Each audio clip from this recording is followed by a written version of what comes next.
So, kamusta po mga ka-Streetwise? Ako po si Takero Miyamoto at welcome po sa aking munting channel. So, mga kababayan, nagsalita po. Nagsalita ngayon si Bato. Di ba? Ang sabi ni Bato, so, in-invite niya raw si Marcel Soriano sa May 7 para nga po sa kanyang moro-moro na PDEA Leaks. Ay, Bato de la Rosa. So, sabi dito, no? Okay. Balita pala to nung May 1 pa pala, no? Sabi dito. May 2 pala, May 2. Okay. Former ES Paquito Ochoa, okay, invited to PDEA Leaks probe. Okay. So, ang sabi dito, no? Ito. The Senate Committee on Public Order and Dangerous Drug will invite social media vlogger Maharlika, actress Marcel Soriano, and former Executive Secretary Paquito Ochoa to attend next week probe on May 7. Okay. So ngayon mga kababayan, ito lang, no? Ito lang. Si Paquito Ochoa, siya yung tinuturo na nagpigil, di ba? Para ituloy yung casing di umano kay PBBM at saka kay Marcel Soriano sa Rockwell. Okay. So kaya siya invited. So ngayon, invited din po si Marcel Soriano. Ewan ko lang kung pupunta. Tingnan natin kung pupunta. Si Maharlika hindi pupunta yan. Duwag yan eh. Matapang lang si Maharlika mga kababayan sa video. Sa content, matapang lang si Maharlika pero duwag yan. Magaling lang siyang mambalahura pero takot yan. Oo. So sabi dito. Okay. The committee is investigating 2 documents yung dokumentong peke. No? So okay na yan. No? So ngayon mga kababayan, meron akong ipapapanood na video sa inyo. Okay. So si Marcel Soriano po kasi kakamping po pala siya. So ito yung video ni Marcel Soriano noong eleksyon. Okay? Sige, panoorin natin to. At magulang, konti lang po ang pangarap ko para sa aking mga anak. Na alam kong pangarap nyo din. Hindi ho ba makapagtapos ng pag-aaral, mabuting trabaho, pagkain araw-araw, may huhugutin tuwing ora de peligro. In short, yung umangat naman ang buhay. Dahil ayoko nang tinatapakan ako. Ayoko nang masikip. Ayoko nang mabaho. Ayaw natin ng walang pagkain. Ayaw natin ng putik. Yan na, so nagtataray-taray si Marcel Soriano ng eleksyon. So maganda kung pupunta si Marcel Soriano sa hearing ni Bato, maganda magpakita siya ng ganyan. Tarayan niya si Bato. Pero continue natin Ang gusto ko, liwanag sa dilim. Yon ang gusto ko, kaya wag niyo ako materi-teri. Dahil ang gusto ko, Lenny! Okay? Laban! Lenny!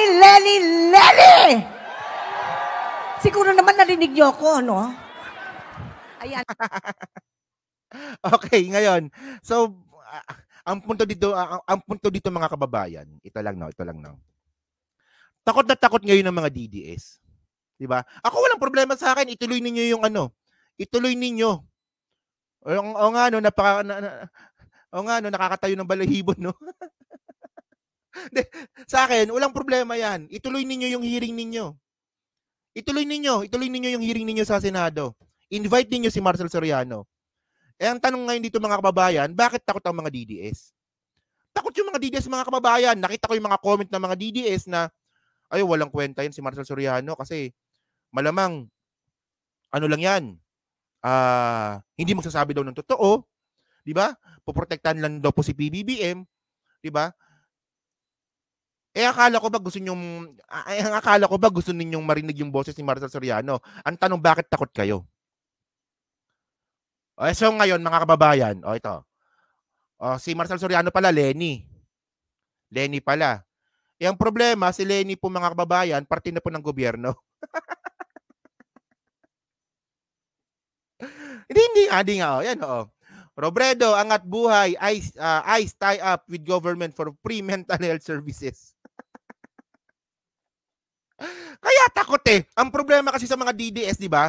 Binaboy ninyo, binalahura ninyo, kinaladkad ninyo yung pangalan ni Marcel Soriano. Hindi nyo ba alam? Hindi ba kayo nag-iisip paano ka pa nagsalita yan? Di ba? Ganyan po kakitid yung utak ng mga DDS eh. O, kinaladkad nila yung pangalan ni Marcel Soriano. Ngayon, kung magsalita man yan na hindi papabor sa naratibo ninyo, kasalanan nyo yan. Kasi nga, di ba, kayo ang unang kumaladkad ng pangalan ng babae. Di ba nakontenta po natin yan nung nakaraan? Pinakita ko po sa inyo yung mga comment po ng mga DDS. Takot sila. Takot sila na humarap si Marcel Soriano. O ngayon, kakamping si Marcel Soriano pala. O ngayon, si Robredo at saka yung mga kakamping ngayon is mukhang mas gusto nila si PBBM kumpara naman kay Duterte. Sino ba naman makakagusto kay Duterte? Mga sintu-sintu lang naman. Oh. And then mga kababayan, no? Ito. O nga, no, hindi nila naisip talaga yan, no? At totoo yan, no? Hindi nila naisip eh. Di ba na ano, parang ganito, kunwari si Ma'am Cheryl, no? Kunwari si Ma'am Cheryl, no? Pinagbintangan ko si Ma'am Cheryl na kung ano-ano. O, si Cheryl ganyan, si Cheryl ganyan, si Cheryl ganyan, o. Tapos pa nagsalita yan, teka lang, huwag ka magsasalita. O, ngayon, mga kababayan, tarayan mo na lang si Bato, di ba? So, ngayon mga ka-streetwise, no, tulad nga po ng, ito na content na po natin to, sa hindi na po nakakaalam, di ba, ang sabi nga po dun sa Senate hearing nga po kay Morales, si Morales nga daw po ay isang congenital liar. Congenital liar. Mas matindi pa po yun sa,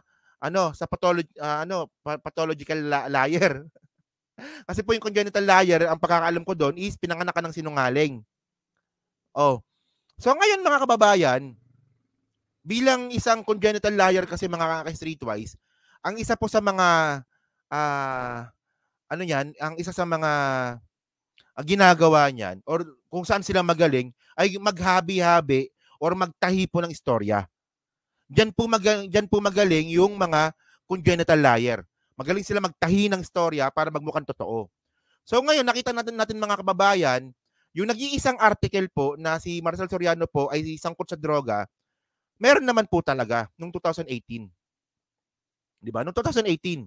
So dito po bilang isang congenital liar nga po na si Morales, diyan niya po nakuha yung narrative po na isang quote si Marcel Soriano. Yun nga lang kasi mga kababayan, ito na content ko na to, no? Kung babasahin po natin tong balita na to, no? Okay?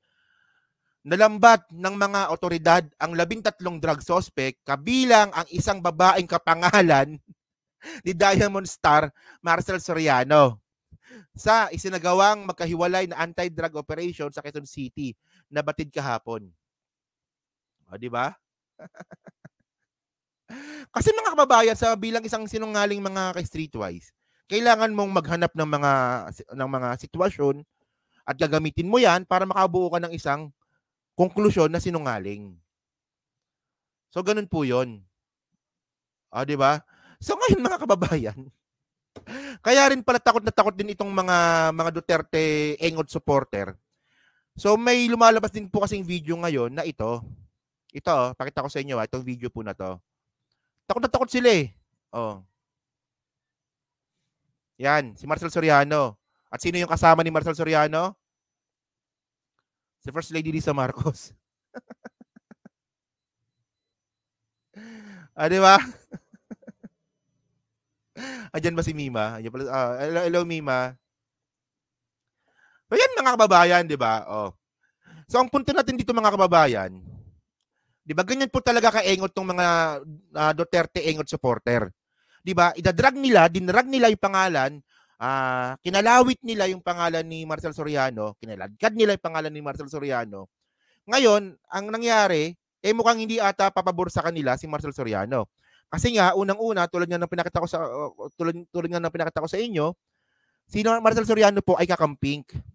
At si Leni Robredo naman po ay kampi na sa gobyerno. Parte na po ng gobyerno si Leni Robredo.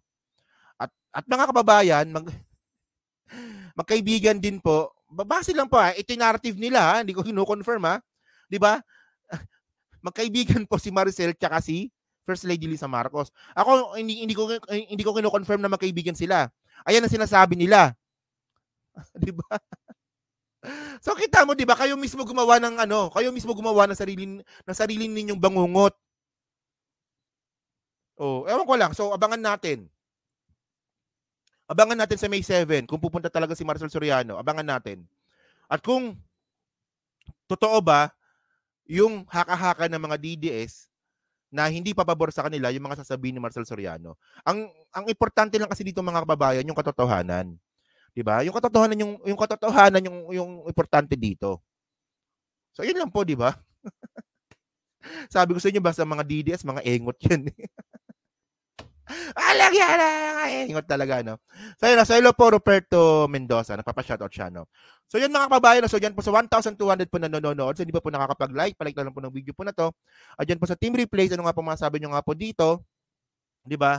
Sa worried or sa mistulang takot ng mga DDS, dito po kay Marcel Soriano, kung a-attend nga po siya ng hearing. Okay? So, pa-comment lang po sa baba at binabasa ko pong lahat yan. No? So, thank you po mga kababayan. So, maraming salamat po. No?